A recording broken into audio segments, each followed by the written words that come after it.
And we're back! Ow!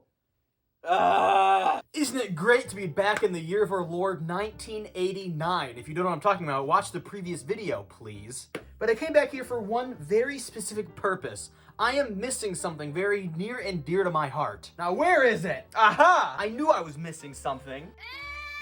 I knew I left you behind here. We'll put Twilight right next to this precariously balanced candle that will not fall for any purpose and not catch the house on fire. You can trust me with that. Wink. What is this 1986 crap here? Nah, listen, I've learned a lot from 30, 40 years from now, and I'll tell you what, this is not gonna fly. Let me just go ahead and get her going. There we go. Now it's just like we're back in the year of our future, 2015. Anyway, let's get on with the video.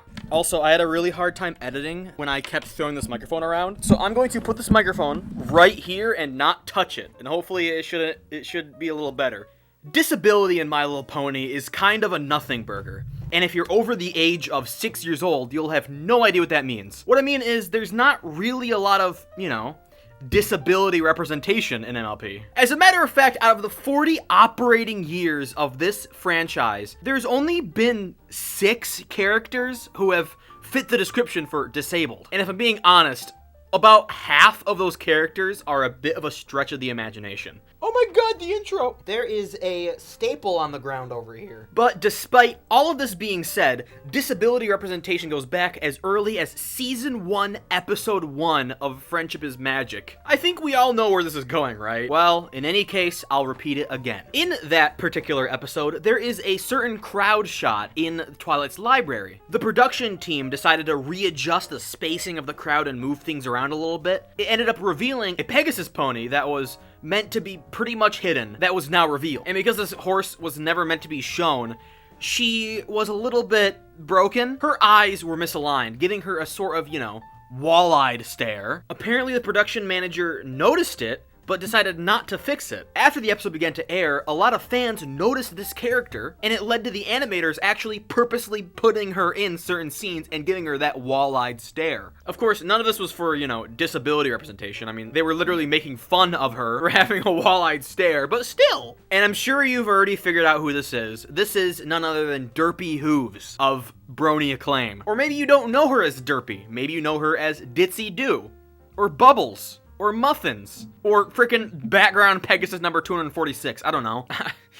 I believe Ditzy kinda scared Hasbro away from the concept of disabled characters, because if you don't know, the story does not end very happily. A couple of parents complained to Hasbro that this character was making fun of mentally disabled kids. Because not only did her physical eye condition make her seem very funny looking, for lack of a better word, she was characterized in the episode to be a bit of an airhead and, stupid. It was unintentional. I'm at least very certain it was unintentional to make fun of disabled kids. So Hasbro probably heard a lot of these complaints and decided, alright, no more disabled characters, that's it, no more. And no more we didn't get. For the first few years of MLP, we only got sparse background appearances of Derpy Hooves, and that was it. Up until, of course, our next character. Stellar Eclipse is a Pegasus pony, who appears in the Season 4 episode Tragia. He is a trader who actually plays a pretty big role in the plot of this episode. And unlike a lot of other characters in this franchise, aka the thousands of characters in this franchise, this character is actually fan-made. That's right! An unofficial, but original character being in the show doesn't happen a lot, but when it does happen, it is a sight to behold. That's because not only is Stellar Eclipse not a normal OC in the show, but he's also a Make-A-Wish OC in the show. I'm so sorry, but I'm gonna really butcher this name. Sylvian Nicholas, oh my god, that's Nicholas. Sylvian Nicholas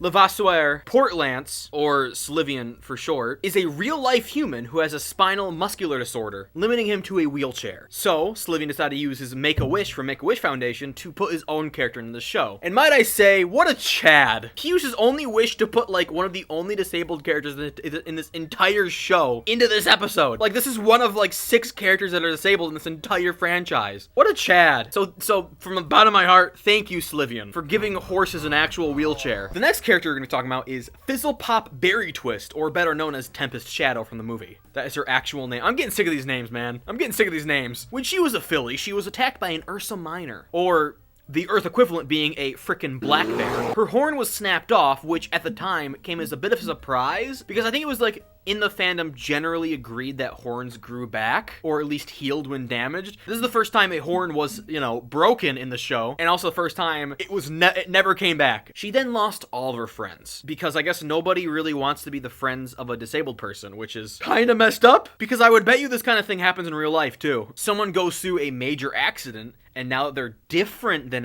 everybody else, they're treated differently. I know that this kind of thing happens for cancer patients as well, so I don't think it's out of the realm of possibility to assume that this would also happen to a disabled character. But don't worry, Fizzle Twist Shadow Pop manages to adapt to this disability quite well by working for a dictator and building an army. So I think she did pretty okay after getting her horn snapped off. But her cutie mark is Fireworks, which is her magical abilities to make fireworks, which, I mean, she adapted pretty well. Being that her horn can only make boom boom, she adapted pretty well to boom boom by having firework. I don't know what I'm saying anymore. The next disabled character is Kerfuffle. Did anybody else think that Rainbow Road Trip was really random? Like, they decided to bring back the movie style for some reason for a one-off, 1 hour long special. Why'd they do that? I don't understand. But Kerfuffle is a fashion designer, and much like Rarity, she designs clothes. I don't know where I was going with that. And if you'll notice, this character is missing her leg.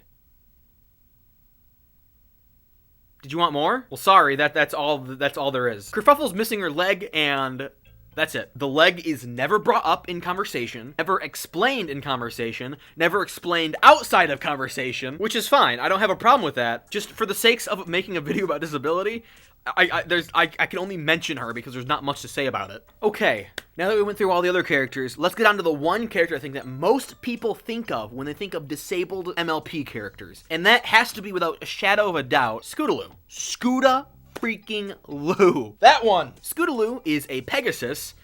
Why are half of these characters Pegasuses? Pegasi! Is there some evolutionary reason on why most of these disabled characters are Pegasuses? Are they just more likely to develop muscular disorders and, like, disabilities? What's the lore here? Anyways, Scootaloo, when we are introduced to her in Season 1, is a young filly who struggles to fly. She looks up to Rainbow Dash, who can fly, and wants to be a Wonderbolt, who also fly. And she also gets frequent flying lessons from Rainbow Dash. Scootaloo not being able to fly isn't very strange, as her friend Sweetie Belle can't do magic very well. But as the series continues, it becomes abundantly clear that Scootaloo not being able to fly isn't just a circumstance of a late bloomer. Her being unable to fly is because she's disabled. Other foals in Scootaloo's class begin to fly. Like Rumble, for instance. He knows how to fly. And even Sweetie Belle starts getting good at magic. Like, really good. Really good. That's topic for another day. This is how good Sweetie Belle is at magic for some freaking reason. Pretty much the only episode that really goes into Scootaloo's ability to not fly, while it came out bad, is Flight to the Finish. Diamond Tiara and Silver Spoon make fun of Scootaloo's inability to fly, which causes her to try to fly and goes through the entire episode without flying. We even get a compilation of Scootaloo trying to fly, but being unable to. Wouldn't that just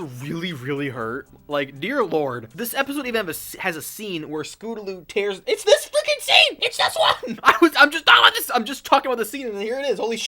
This episode even has a scene where Scootaloo takes down posters out of frustration for not being able to fly, basically giving up on her dream. That's so weird. That's so weird. Of course, in typical MLP fashion, this conflict is resolved in the end, and they win first place, and everyone goes on happily ever after. Well, not really, though, because Scootaloo never flies. She never figures it out. She is ground-bound forever. It's never resolved. In this episode, she never actually flies, besides, like, gliding. And in the entire show, she never, ever gets to fly.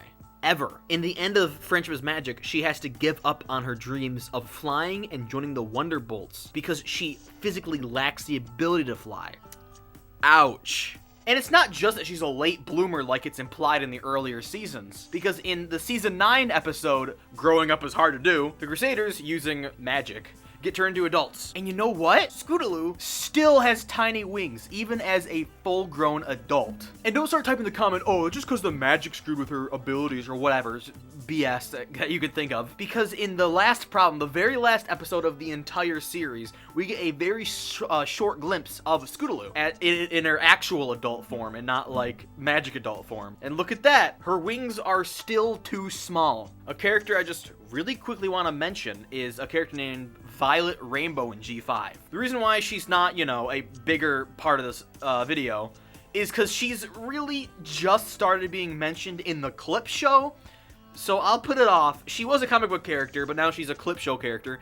I'll put it off until she becomes a main series character, which, let's be honest, we don't know if that's ever going to happen. There might not ever be a main series ever again. But if she ascended for being a comic book character, then I'm sure she's going to ascend for being a clip show character, too. There we have it.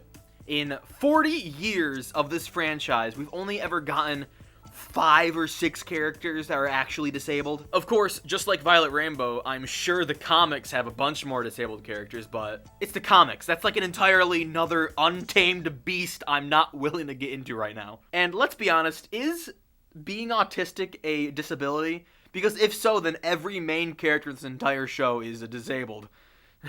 So without further ado, I guess that's it. That's all we have to talk about. Now, before my time machine takes me back to the modern age, I might as well extinguish a few of these candles.